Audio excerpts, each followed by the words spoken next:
Hello everyone, it's me, Lancer737, and today we're going to talk about MLP-G5. Specifically, who is the villain of MLP-G5?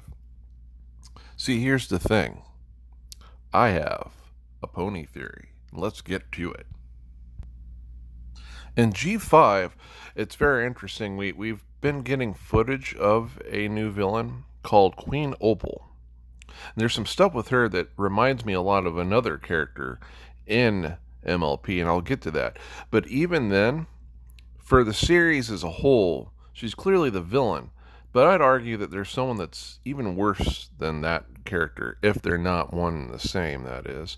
And I'll get to that as well. But I feel like it's possibly Twilight. You might be shaking your head, like, and your fist in the air, like, how is that even possible? How could it be Twilight? Well, let's get to part of that theory. Let's get into the newest additions to the lore for G5. This is a still from the new comic. It's not going to be a good still, and it might be probably the only footage you'll see, or pictures you'll see from it. Main reason being, on YouTube, if you show too much stuff from comics, YouTube can completely wipe out your channel. I'm very shocked that so many people get away, honestly, with all the videos they make showing the whole comic. It's crazy. The only way that I see people normally get away with that for a really long time is if they just remove the words, which that technically does work. But when they leave the words in the text box, those channels tend to get wrecked. Some of them don't know why, but they usually do, believe it or not. But anyway, in the story, it shows the stuff that leads to the issue with what's going on in G5, which is, magic being gone up to a point until, our new characters rediscover it, technically.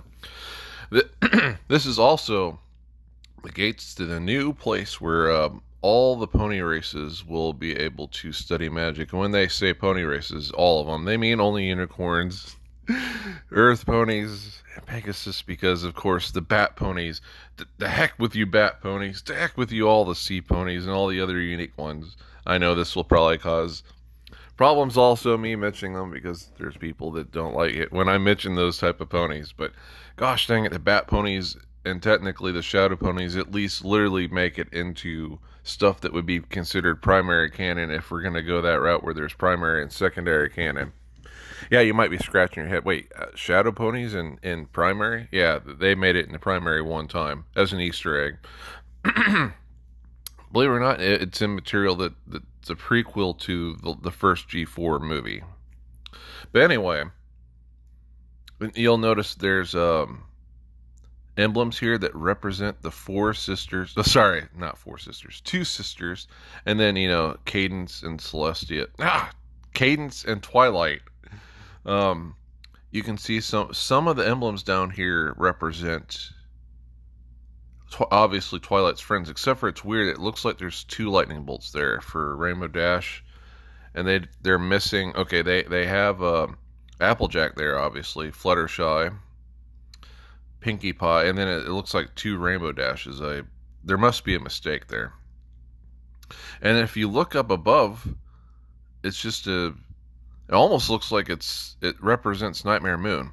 Why am I pointing this out? I don't know. But it is interesting to point out, and it might be a hint for who the real villain is, maybe. Or something. I don't know why that's there. I mean, they could technically try to make that represent Rarity, since her cutie mark is not down there. But that would be pretty weird.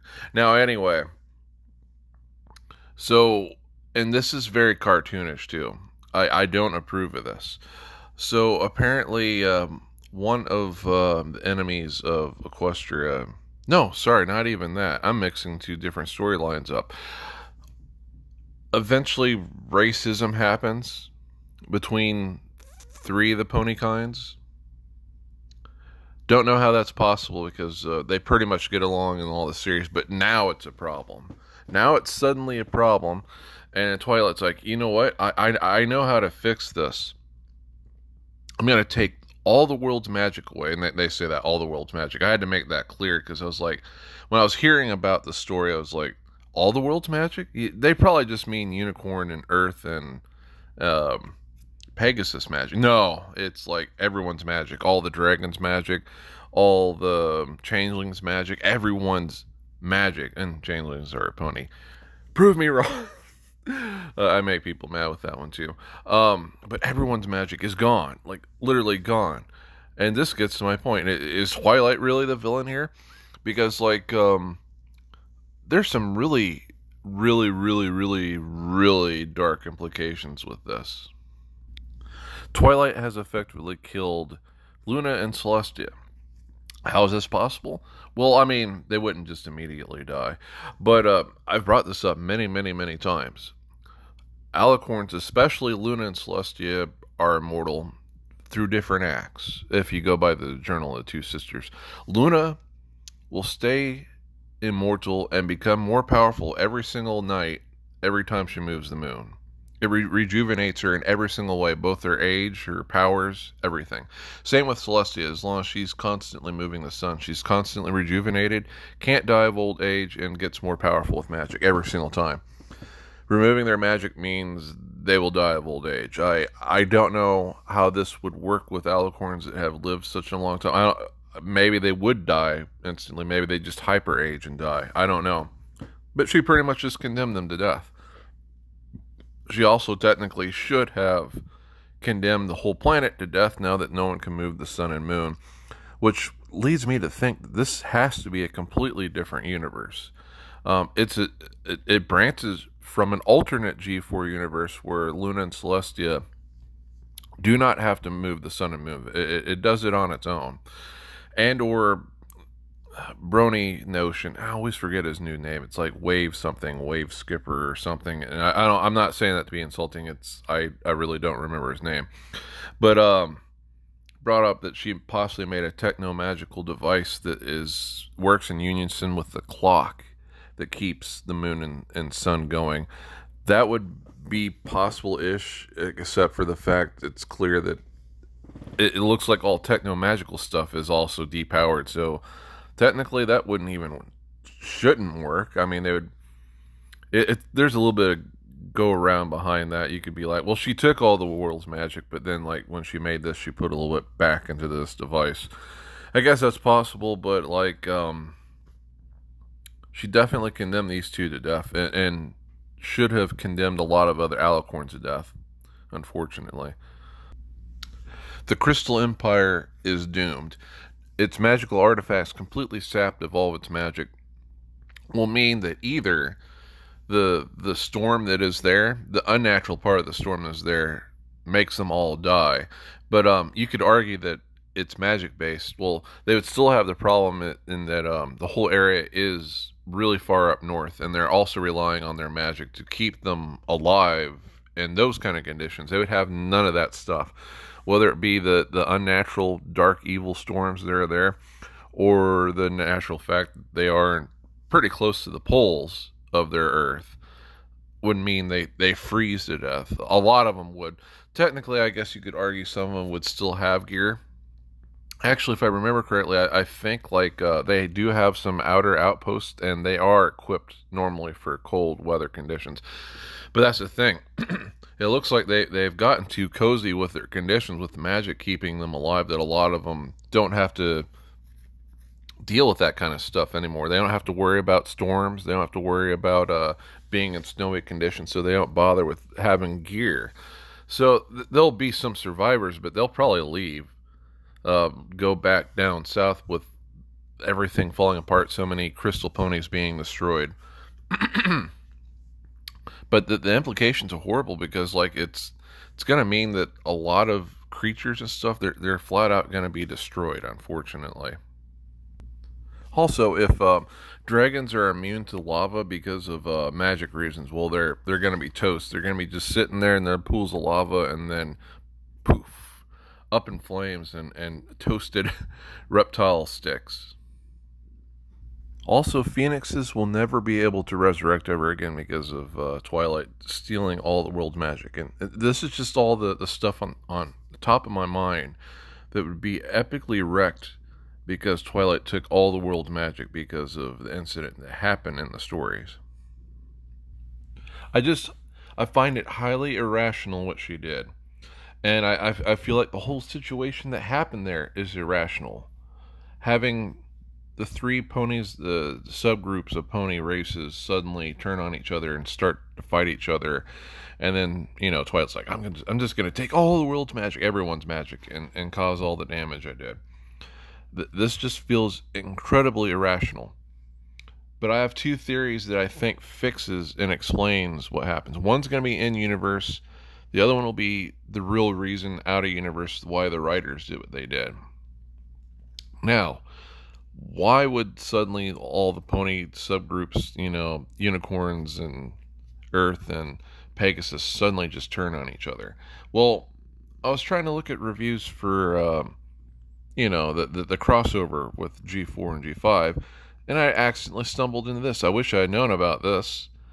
There's a series called Generations with G1 and G4 crossing over. Everything that happens in this series, which it's pretty decent, it has good stuff in it, it also has some boring stuff in it. Everything that happens in this series would explain absolutely what happened to cause Twilight to be in the situation where she was in, where all the unicorn and Earth and Pegasus ponies are trying to destroy each other, and she takes their magic. These three, technically two, but these three ponies, two of them are very unique. It's not just their appearance, they're a subgroup. I believe they're called smooth ponies. They used some hexes from the G1 universe that drove ponies insane with anger and rage, and they were attacking each other. Now, and shown in this in reviews as well, Twilight had an incredibly difficult time telling who was infected with this hex and not. And it was kind of ridiculous because you could see through the drawings of the comic who was infected and who wasn't, but she couldn't. This would easily explain what happened in the G4 G5 comic, why she did what she did. They did not get all the hexes gotten rid of, or maybe these villains remained villains. They actually were evil overall in the end, and so they brought back that curse, and it went full blown nuts, infecting so many different characters that she inadvertently, cured it with her spell that sucked all the magic out. Now, one could argue that what we saw for her swarming Eve, the explanation for that holiday, well, that shows Earth and Pegasus and Unicorn Ponies not getting along, but things have obviously smoothed over since that incredibly long time ago event, that I doubt that they would just up and just start attacking each other for no reason at all. Now, there is stuff mentioned with Queen Opal, and that's who we're going to get into. Just what and who is Queen Opal? Why is she? But I think the key here is from this series why all the ponies went nuts and went to war, except for bat ponies and all of them. See, why the story completely ignores all the other species like bat ponies and mermares and sea ponies and all of them. It's because they're all really cool, saw that the three main species are jerks, left the planet, and now are in the frickin' Star Wars galaxy. Changed my mind. Okay, maybe that's outlandish, but I'm tired of them being neglected. I bet there's not going to be any even side characters or background characters with these characters anymore. This is technically who the main villain is after those events. Queen Opaline, although there's hints that she might have had something involved with the events in that. And she kind of reminds me of Violet, so you never can tell. This could possibly be related to Violet somehow, or possibly is Violet. Also, going to be honest with you, I didn't hate any of the G5 characters, but I didn't like them that much either. This villain is pretty cool. This is probably my favorite character. Not morally, but like, as far as entertainment goes, this is probably going to be my favorite character in G5, unless that green dragon I saw in the trailer doesn't become a main character of some kind. I think they called him Sparky or something. Not sure. But just some interesting facts about Opal here. You might notice that excluding the hair colors, her colors are very similar to Twilight's. And in fact, excluding her skin color, the hair colors are basically a photo negative colorization of what Twilight would have. I kind of wonder, is Queen Opal Twilight Sparkle? After all, I do have a really good theory that it possibly is her. And I'm not like betting all my cards on this, but it's just something interesting I noticed besides this. Um, or you never know, it could be Starlight Glimmer as well. But look at this fact. Ironically, I could not find any stills of this character. I mean, well, we know who this character is, or do we? See, here's the thing. This looks more like early version of Princess Twilight, and the voice is not quite right. It's not quite Tara Strong's voice, and that might not be on accident. See, I think that well, I have a lot of ideas of what I think. I think it's very possible that Queen Opal, if she isn't Twilight Sparkle, she's good at imitating Twilight Sparkle. And it just, this should look more like how she did at the end of the TV segment of G4 MLP. And it doesn't. It looks more like when, she had just turned into an Alicorn. Actually, I can't clearly see if she has wings. I'm assuming she does. On my screen, for some reason, it's pretty blurry. I hope it's not blurry in this recording, but it doesn't look right how she should look. But here's another interesting fact. You see here, and you probably noticed it in the credits, that they, for whatever reason, they do not want you to know who is playing as Queen Opaline. She's just credited, the voice actor slash actress is just credited as the shadowy Alicorn. And there's another interesting fact about why I'm bringing this up. What a lot of people don't know is that during the conventions, the woman that plays as Princess Luna and Rarity was joking around with the actress that plays as Tara Strong, the actress that plays as Twilight Sparkle, that she could easily be replaced because she could just play as Twilight herself, and they would not need Tara Strong to do it anymore. Okay, there was a slight hiccup. A lot of videos over the years have been taken off YouTube, and there was one where she was at a convention with Tara Strong, and like I said, as a joke, she was imitating Twilight Sparkle, and she did a really good job of it. She could, take her place easily. You would notice a slight difference, but it wouldn't be like a dramatic difference like you would think. But, like having Ashley Ball suddenly play as Twilight Sparkle, it would not sound anywhere near as close as, Tabitha, I can't talk, gosh dang it. It wouldn't be anywhere near as close as Tabitha St. Germain taking over. But, that's partially my theory. It either is Twilight being played by Tabitha St. Germain, and she's, her persona in the future is Queen of Darkness, and or, they just needed a character that sounded evil. She does a good job playing as Nightmare Moon, and needs to also imitate Twilight Sparkle. Technically, you could say it's Starlight Glimmer, but that might be a stretch. But also, just going into this, another reason why I do think this is an offshot of G4, it's not the primary universe, is that Twilight's apprentice is nowhere to be seen in any of this, and they almost act like she does not exist at all.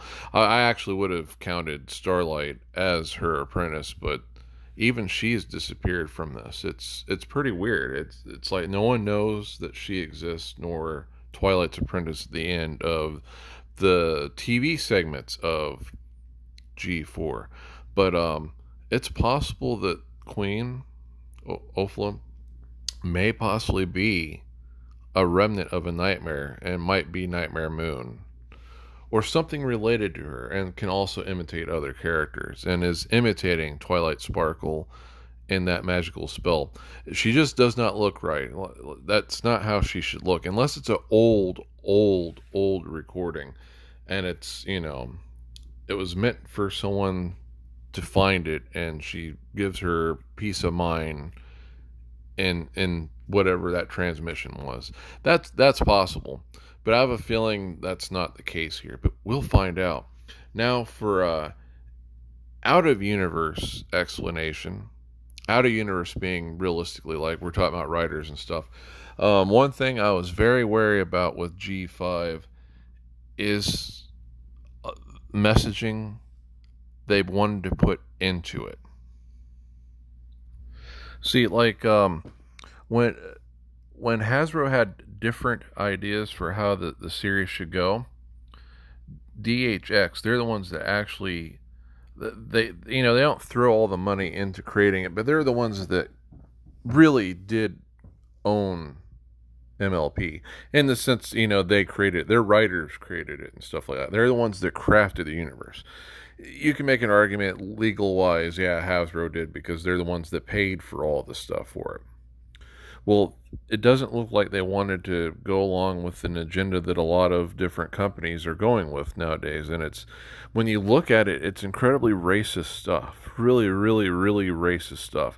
It's racist to every single race, the stuff that a lot of these companies are putting into the messaging in the series.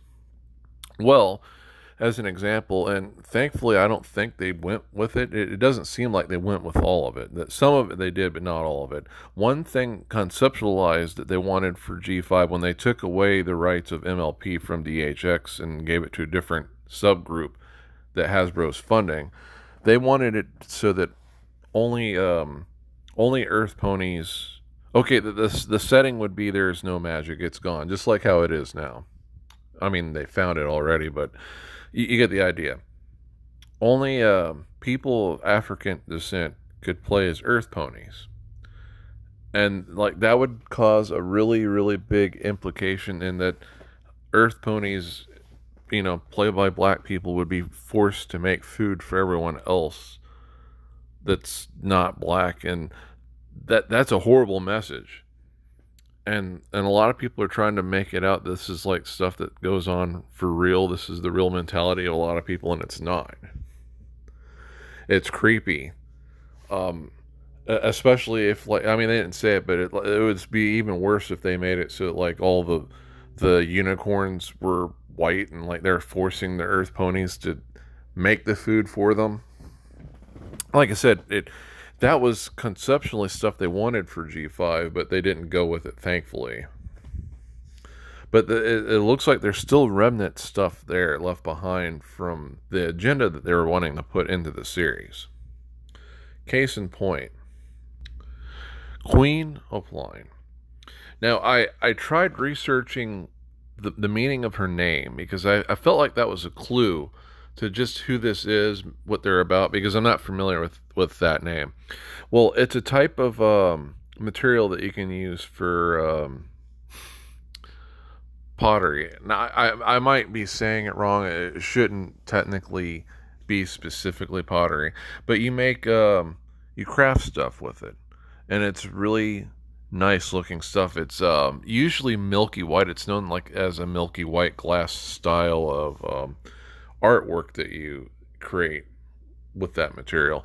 Sometimes it's green, and that wasn't telling me much. I was like, okay, so basically her name is Queen White. Whoop-de-doo. It has to mean something else. So looking into it, I wanted to look in any mythological references it might have, supernatural, and when it comes to like new age stuff, which I don't recommend getting into. Basically, and I mean this very basically, the implications of it is for helping with unification. So unless, specifically unification of the heart and mind. So unless secretly she's not really a villain, she's just trying to influence characters into becoming, better friends. Something Twilight could possibly do. I don't think that's why her name is that. Unfortunately, going back to the stuff I said before and looking at their agenda, I think that's quite exactly why her name is Queen Awful. And instead of being just Queen White, that's basically what she is. She's Queen White. They wanted the character to have racist references implying that everyone's ruled over by, or the main villain is trying to menace them, is white. Unfortunately, I think that's what it is. They could not just give it a name like Queen White or something like that. They wanted to come up with a fancy name. That's my out of universe explanation for this character. Now, I hate to say it, I'm pretty sure that's it. Now, in universe, I hope it's cool. I hope that's actually the implications, because like that wasn't one of the things I was gonna say when I was crafting this video. That knowing that supernatural wise, that involving new age stuff, that it's helps with the unity of the heart and mind. Technically, this, again, as I've pointed out, this could be Twilight Sparkle pretending to be something else to influence all the other ponies to come back together. Whether it is or not, we'll see. It's possible. I mean, there's a lot of color similarities between her, excluding the color negative difference between her eyes and hair. It's very similar to it. And you notice they have her cutie mark completely covered up. And the fact that she kind of sounds like Queen Nightmare Moon. And Twilight Sparkles in this doesn't sound quite the same, but we know Tabitha St. Germain can play as both. She's done it at conventions where for fun she would play as Twilight Sparkle to get a rise out of Tara Strong. And they're going out of their way to make sure we don't know who the voice actress is for this character. I have a feeling this is Tabitha. This is Tabitha St. Germain, either playing as a villain, possibly Nightmare Moon, or a fragment of her, imitating Twilight Sparkle, or it is Twilight Sparkle.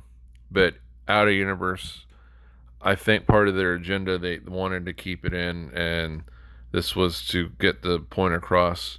The main antagonist that is the highest of royalty so far. I mean, you could have empress and empresses and czaress and stuff like that, but the highest royalty you could have is basically Queen White, and white bad. Unfortunately, that's a big message nowadays. It's bad. I hate that.